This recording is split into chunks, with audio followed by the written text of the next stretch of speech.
Bom, olá pessoal, meu nome é Lucas, vou apresentar trabalho referente ao relé de proteção ANSI 81.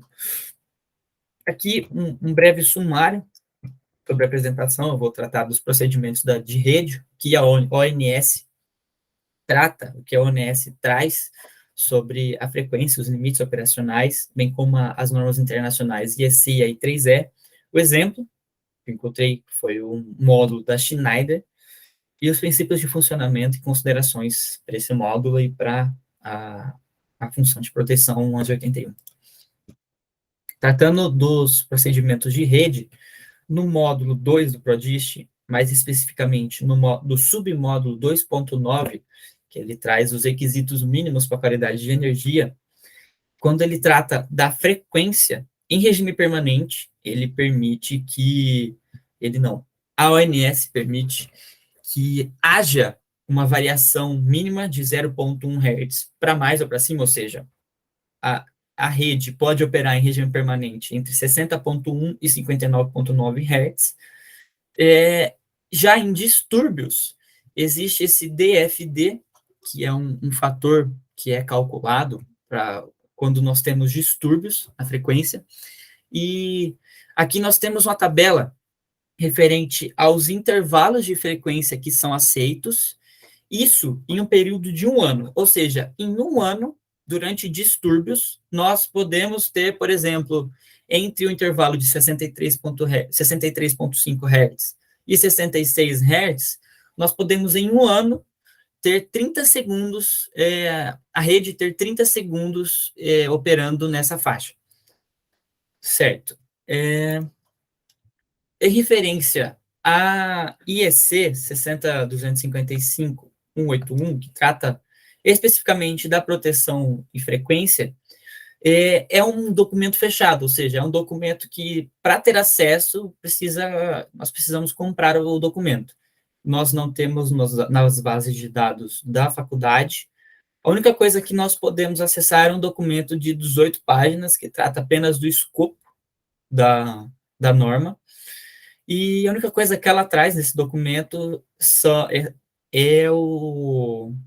a definição, nem a definição, ela só trata da nomenclatura das 3 variantes que ela define, que é a ANSI 81U de under frequency, ou seja, subfrequência, quando a frequência está abaixo do valor nominal, ANSI 81O, over frequency, quando sobrefrequência, quando a frequência está acima dos valores nominais, e esse ANSI 81R, ROCOF, Rate of Change of Frequency, seria traduzido literalmente a taxa de mudança na frequência.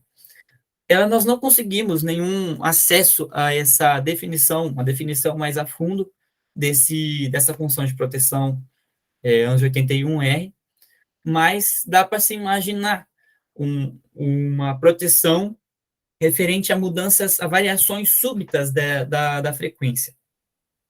Agora, tratando da I3E, nós temos um documento da I3E, o nome dele traduzido são as práticas recomendadas pela I3E para proteção e coordenação de sistemas de potência industriais e comerciais. Nele, ela define 2 situações em que o relé de proteção de frequência é recomendado. Ou seja, quando nós temos cargas alimentadas somente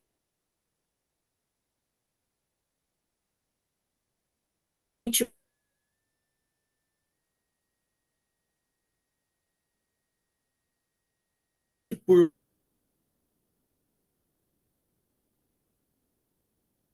um grupo de geração local, ou servem para a proteção dos geradores. Dentro desses 2 casos de alimentação somente por grupo local e conjunto local e de distribuidora, nós temos 3 situações em que essa norma não enuncia, mas ela traz essas 3 situações do funcionamento dos relés. A primeira delas é quando nós temos somente o grupo gerador local alimentando as cargas locais. Então, o que acontece? Dependendo de como a carga está, do quão alta é a carga, ela pode chegar a sobrecarregar esses geradores, ou seja, uma carga alta, ela vai tender a desacelerar esses geradores, considerando que são geradores rotativos, geradores síncronos, assíncronos, não considerando os geradores de geração distribuída, solar, fotovoltaica, entre aspas, não, perdão, entre outros. Certo. Então, quando nós temos um patamar elevado de carga, a ponto de começar a reduzir a frequência, o relé ele vai mandar trip para uma série de disjuntores, dependendo do nível da carga, para que essas cargas sejam decomissionadas, ou seja, sejam tiradas do ramo de alimentação, para que isso não tenha um efeito de desacelerar esse gerador, para manter a frequência num patamar aceitável, certo? E ela também recomenda que isso seja usado em cascata, porque é melhor você ter vários disjuntores para você ter um controle dos níveis que a frequência pode chegar, né? E tirando essas cargas do ramo de alimentação para que a frequência seja mantida em um patamar aceitável. Já quando nós temos a rede da distribuidora, acontece a mesma coisa. Nós temos a geração local, só que agora não é uma geração que vai suprir toda a carga local, que nós vamos ainda precisar do ramo da distribuidora para alimentar essas cargas, mas mesmo assim o efeito ainda é o mesmo. Conforme as cargas aumentam, a frequência na rede vai diminuindo. E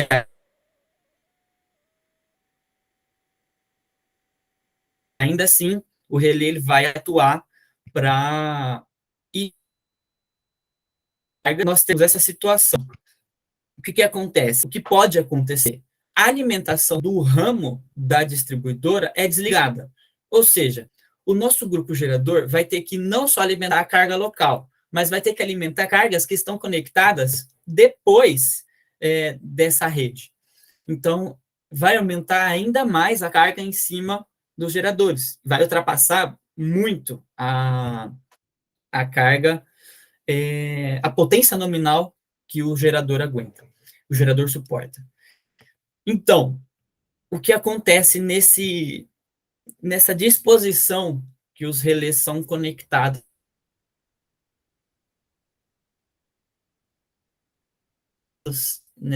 nesse caso? É um relé, ou seja, a potência, a corrente, né, que é um TC, a corrente está fluindo. Normalmente, a rede básica também alimenta essas cargas. Então, o normal é a corrente vir para cá, nesse sentido, para as cargas.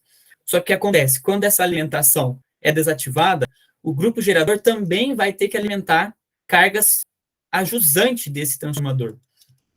Então, aqui o relé vai detectar essa corrente indo a jusante do transformador e vai mandar o trip.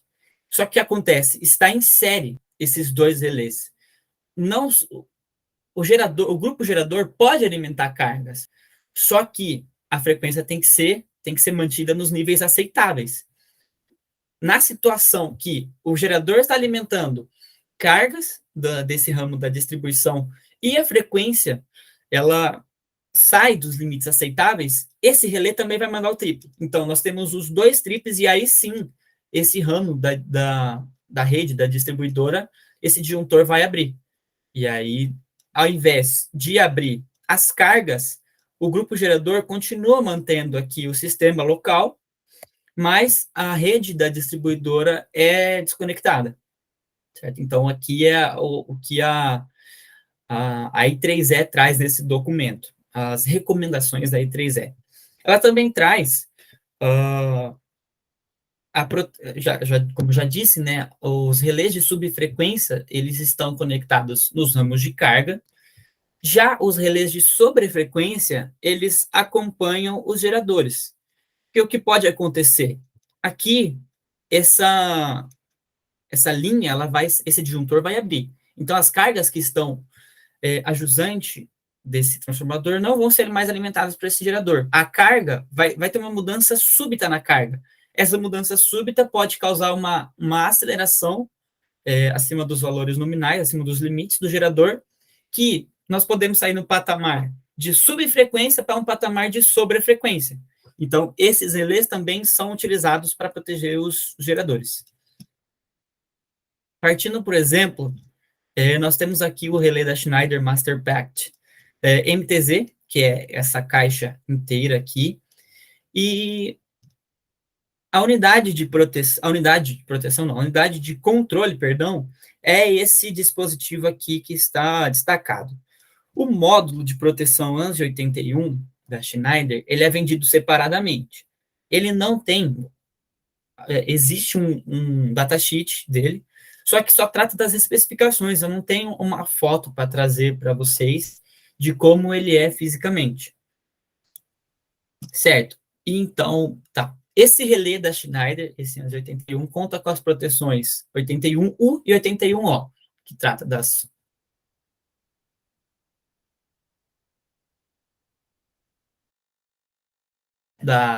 subfrequência e da sobrefrequência. Essa é a foto uma maior qualidade, eu peço perdão para vocês. Mas aqui tá. Para o ANSI 81U, que se trata da subfrequência, o que acontece? Nós definimos dois valores. Um valor que vai começar a contagem do tempo, certo? Então, esse Fmin é o valor da frequência mínima que nós queremos que esse relé atue. Ou seja, quando atingir esse valor, ele pode atuar, antes de tudo, ele pode atuar em duas ocasiões. Quando a frequência atinge esse valor de frequência, certo? Frequência mínima, daí o relé vai disparar esse timer para dar o trip, que é o tempo de frequência mínima, que nós podemos definir também. Ou quando a frequência ela vai abaixo do valor de frequência mínima que nós vamos definir. A mesma coisa para o relé 81O. Nós definimos um valor de frequência máximo. Quando o sistema atinge esse valor de frequência máximo, começa a contagem do tempo, até dar o tempo, e daí existe o trip, ou a frequência de valor de frequência máxima. E aí o relé dá o trip. Ele pode tanto dar um sinal de trip ou um alarme. As considerações que o fabricante traz é que ele sempre vai operar com essa curva de tempo definida, que é justamente justamente essas duas imagens. Nós definimos isso na configuração do relé. Então, nós podemos fazer um projeto de proteção para gerador ou para cargas e podemos definir manualmente essa curva aqui. Manualmente, entre aspas, né? Nós definimos em programação no relé. Ele só vai atuar se a tensão da linha for maior que 20 volts alternados. Esse módulo também requer alimentação de 24 volts em corrente contínua e essas funções podem ser desabilitadas individualmente, ou seja, como o caso que eu comentei da proteção do grupo de gerador, nós podemos desativar a função de subfrequência e trabalhar apenas com a função de sobrefrequência. Da mesma forma, podemos desativar a sobrefrequência para trabalhar somente com a subfrequência, como no caso dos ramos de carga que eu apresentei no caso da I3E, do que a I3E fala. Algumas características, né? Existe um delay de tempo definido, que é o tempo que nós vamos, é o tempo de frequência máxima, tempo de frequência mínima, que é definido pelo não é o fabricante. Somos nós que definimos esse valor. O tempo de reset desse relé é instantâneo, ou seja, ele atua, ele manda o trip ou ele manda o alarme, ele já está pronto para ter outro ciclo de proteção, para reconhecer esse valor de frequência, contar o tempo ou excede esses valores mínimos que nós definimos. O tempo mínimo de abertura de 50 milissegundos, e aqui, o próprio, como nós não conseguimos o acesso a essa IEC, o próprio fabricante já traz essas especificações. Se tivéssemos acesso à IEC, nós poderíamos ver essas definições que a IEC traz. O tempo máximo de abertura, ou seja, a tolerância máxima para esses três casos do quão rápido ele tem que abrir, do quão rápido o relé tem que mandar o sinal de trip ou alarme. 140 milissegundos para a rampa de frequência, de 0,5 a 5 Hz por segundo, 140 para variações súbitas. Aí essas variações súbitas pode ser aquela definição do Rocoff, que é o Rate of Change of Frequency, para variações 58, 62, 140, e entre 55 e 65, 200 milissegundos. Certo, pessoal? É isso. Aqui estão as minhas referências. Eu agradeço a atenção de vocês e muito obrigado, pessoal.